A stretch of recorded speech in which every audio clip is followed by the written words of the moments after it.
You ni, Ira tengah menyimpan ni. Customer baru lepas grab batik sarung dengan plakat untuk buat sedekah. Okey, Ira bagi tahu dekat you juga ni.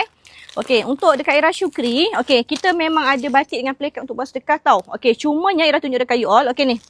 Batik Ira Syukri, Ira tak jual batik murah kakak. Okey, dia batik ni banyak kategori tau. Kalau contoh you nak buat sedekah kan.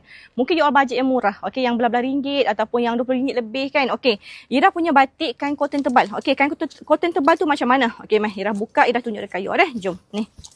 Okey, kain cotton tebal ni all, dia besar macam ni. Okey, dia besar 2 meter. You tengok Ira letak kat sini. Pinggang sampai sini you tengok ni. Dia memang lebar. Besar dia 2 meter. Okey, bidang dia 45. Dia ada warna gelap, ada warna cerah. Okey, kain dia 100% cotton. Yang ni kak, basuh, tak singkat, tak luntur warna. Repeat order memang sangat tinggi. You nak sedekah, you nak pakai sendiri, memang berbaloi, memang puas hati. Okey, ada warna gelap. Ada customer dia suka grab warna gelap macam ni. Ramai ni, hot selling. Ada customer dia suka grab warna-warna cerah. You boleh campur kakak. Dia ada dalam 4 design, you boleh campur. Nak campur dengan batik, dengan plakat sekali, tak ada masalah. Okey, kan plakat ramai yang grab brand ni.